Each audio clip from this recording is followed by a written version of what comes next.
Hello everybody, welcome back into another review, and today we will be reviewing Framer. So in this review, I'll break down the pros and cons whether Framer is worth switching to 2025. So the first things first, we gotta start what is Framer. Framer started as a prototyping tool, but it's now a full-blown website builder, kind of like Webflow meets Figma, but less complicated. It's fully no-code, super visual, focuses on making websites, look clean and feel snappy out of the box. So let's go to the pros and cons of what I like about here on Framer. So, insane design freedom. So, number one, this is the first thing I noticed. You can literally drag and drop everything like you're still in Figma, but also really responsive by default. So, you can just drag and drop anything here, and it's just gonna work like that. So, that's pretty cool.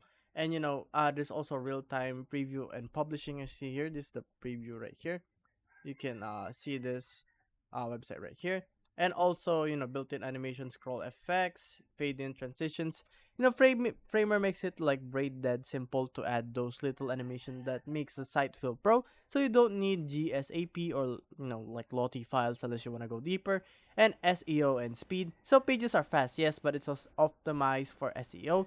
You can edit meta tags, OG images, or even custom domain without touching code. So cons, what needs work: limited CMS power. If you're building a huge blog or e-commerce site, Framer isn't as flexible as Webflow or WordPress yet. So the CMS is improving, but still feels limited for power users. And also, team features are paid only, so that's one of the downsides of it. So it's only paid only.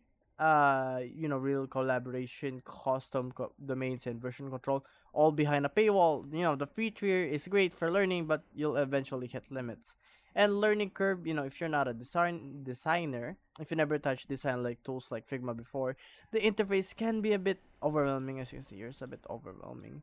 But the interface can feel overwhelming, but it's built with designers in mind. So who it's for: if you're a designer or a freelancer or startup founder who wants pixel perfect sites without touching code, Framer is fire. But if you're a developer or need a complex backend logic, you might feel boxed in. So final verdict: Framer surprised me. It's clean, it's fast, and honestly, it's really fun.